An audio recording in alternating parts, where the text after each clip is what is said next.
Yo, what's good, everybody? This is Rick Nasty. We're gonna do a Nasty Hour podcast real quick. You know how this go. We sponsored by UrbanAmateurs.net. Y'all know what it is over there. You know, about to get into something real quick, man, because everybody's been asking me how to get into business and all this other shit. So I'm gonna put y'all on right now. All right. So as far as getting into business is like this, man. Right? When I got into business, it's different. So I'm gonna break it down to how I would go about getting into business now as a owner or you know what I'm saying, a model or whatever. Now, if you want to be a model in the business, you got to look a certain type of way as far as being a dude, right? You got to, you know what I'm saying, you got to have a tool that you're working with. You got to be in shape for the most part. That's just if you want to be a journeyman, you know what I'm saying? Now, if you want to start your own shit, that's different. It's going to take money, time, and the know-how. Now, as far as the money comes, whatever you and the girl negotiate, that's between you guys, right? Some girls might do it for free as an audition to get on. Some girls want to get paid up front, so it goes by whatever's in your budget. You can work that out, you know what I'm saying, amongst you and her. Every model is supposed to sign a 2257. That's basically in a model release form saying that you own the scene, that they don't own it. They're getting paid a fee, you know, and their fee is a one-time fee. And you own the rights, the likenesses, the sounds, everything about the video, you own it. Some people do content exchange or whatever. So if that's something that you into, then, you know, that's basically where you do a scene with somebody and you get a copy and they get a copy. You know what I mean? Nobody's getting paid or nothing like that. Now, if you're a guy looking to get into the business to work for other people, again, one of the quickest ways to get in is to get a girl that wants to work with you and you only. But the girl gotta be banging. You know what I'm saying? She gotta look a certain type of way. She gotta be official. She gotta bring something to the table because, you know, it's a lot of girls competing to get into the business. So, you know, that's one way. Again, unless you're shooting your own stuff. Once you shoot your own stuff, you gotta know how to market it. You gotta know where to put it at. You gotta know where, you know, where it's gonna be seen so people can see it and want to buy it. You know, people think being in the business is just so easy. It's not easy, man. You know, not anybody could do this. If they could, everybody would be doing it. And maybe you think that everybody's doing it now because people got their cell phones. People got more access to other, you know, technologies to get videos up faster and this, that, and third. Sure. But are they making money off this? Are they making a profit off this? Are they living off this? Are they paying their bills with this? Or is it just a hobby? You know? So yeah, everybody can produce some porn. True. But not everybody can capitalize off of the porn that they're shooting. You understand what I'm saying? It's a big difference. So let's recap that real quick. If you're a guy coming into the business, you know, and you don't have any special attributes about yourself, you're an average brother, you think you got some stamina or whatever, I would suggest you get a girl that wants to do a scene with you, you know, and talk to other producers in the business, people that own their own websites, you know, whatever, and you know that's pretty much it. And see how that goes for you. Don't expect to get paid for it, you know what I'm saying? Because you know you're not going to get paid the first time or maybe the first 2 times that you do it. And don't expect to get paid what the women get paid. That's not happening. Now again, starting your own company, it's going to take a lot of time, a lot of effort, a lot of money. You know, a lot of headaches, because once you get your content, you're going to have to edit your content. You're going to have to build the website. You're going to have to do a lot of things. Or you can use platforms that's already out there for you to get your money back and make money off it. Like Clips for Sale, ManyVids is very, very popular right now. There's other, you know, what is it called? I want Clips. I think that's this. I think I want Clips is another website where they sell clips at. You know, so things like that can get your money back. You might not get all the capital that you put up for, but you'll get some type of return off of it. Pornhub, they have a program to where you can partner with them, and you get so many views. You know, they give you a percentage of the views, sort of like a YouTube type of a thing. So you know, there's many ways that, you know, going about trying to capitalize off of the videos that you're shooting. So yeah, that's to the brothers that want to get into business. You know what I'm saying?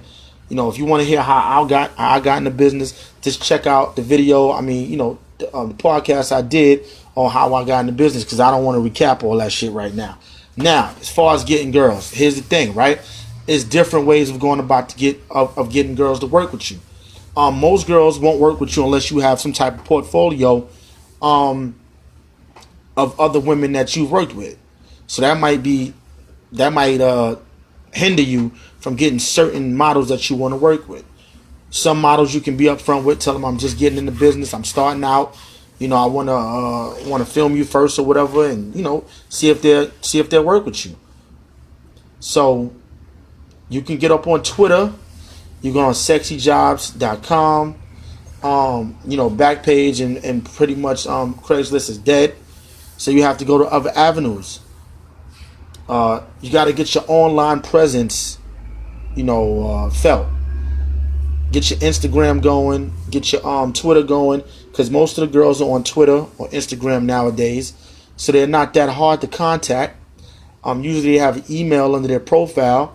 So what you do is you send them a little email telling them, you know, what you're about, whatever, and see how it goes. Of course, at first they're going to probably overcharge you because you're new to the business. No one really knows you, so that's something that you're going to have to deal with. Also, with starting a website or getting into business, you have to have your own personal niche, meaning something that you can do either better than whoever's doing it now, or something that no one's doing. So now, since there's really nothing new under the sun, it would just be your own personal take on that niche, which is cool. You know what I'm saying? It's all good. It's just it might be shot different. You might use a different lens. You might shoot from a different angle. You know, whatever it is, it might just be something that stands out about, you know what I'm saying, your business. What I've noticed about the business, man, is that it's a 3 to 5 year turnaround for everything almost. Meaning that every 3 to 5 years you have to reinvent yourself in this business. Whether you're an actor, you know, performer, whether you run websites, you know, you got to redo your sites. I'm working on that shit now. You know what I'm saying? As many of y'all know, I'm remodeling the sites and doing some other things, adding a few things, upgrading a few things, you know. So you got to do that, because you might come out for 4 or 5 years killing them, making money, you know what I'm saying? And then with the next couple of years, you might see that number decline. And you could chalk it up to tube sites, the piracy and all that other shit, and that's cool, you know, yeah, because sometimes that does take away from what you're doing. Oh, but you know, you have to continue to reinvent yourself and stay relevant, because other people coming into the business, you know. So yeah, that's you know, so those are the basics, man. Those are the basics. Hold on one second. I'm gonna pause this because I want to look and see some of these questions you guys been asking me, so I could get right back to you. Hold on. All right. So here's some of the questions, man. One brother asked, who was my top 10 female performers, and who are the top 10 females that I personally fucked, that I liked. All right, cool. Here we go. Here's my personal top 10, man, that I've you know, we got it on and it was popping, right? All right, first one is Rainbow. Y'all should know Rainbow. Rainbow is official. I love her passion. I love everything that she does. Princess, love her too. Show and Tell, she's a fucking beast. Tosh, I like Tosh because she got a big ass and she like anal. Freak Off, anal. Nana, she had a lot of passion. Baby Doll, she was an anal freak. Miss E, passion and anal. Victoria Lords, she was all around popping. And Kalia Stallion, beast. So those are my top 10. You know what I'm saying? Top 10 personal joints. Alright, top 10 I like the film. Damaris Rivera. Show and Tell. Princess. Rainbow. Victoria Lords. Stallion. Tierra Malone. Mystery Ass. Destiny Love. And Ivy Valor. So those are my top 10 performers. You know, that get it popping and shit. A lot of y'all just ask repetitive questions, man, that I answered in my old podcast about how I got into business and how to get girls and shit like that, man. You can go the route of, trying to get business cards and pass out the cards and engage the girls in conversation or whatever. You know what I'm saying? That you could go that route and see where that gets you. That might be a little something.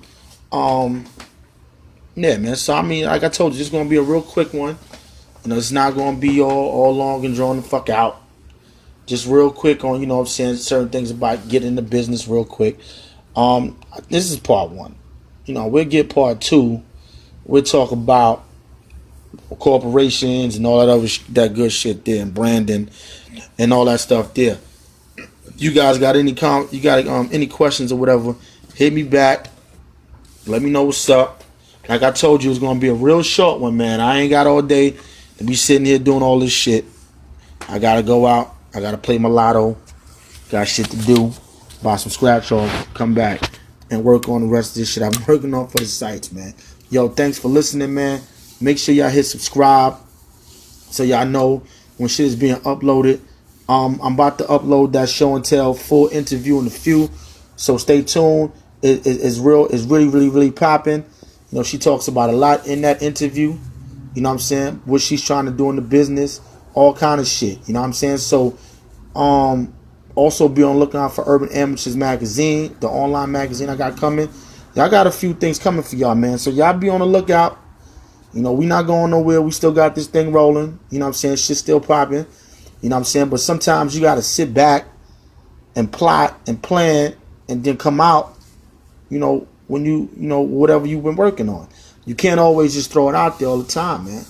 You got to buy yourself some time. You got to give the people what they want. All you got to do is be a little patient with me, man. I got y'all, man. Other than that, any other questions or whatever, hit me up. You know what I'm saying? Hit me up. Y'all know the Twitter. Y'all know everything else, man. Come on, man. Holla at me. Y'all be good. One.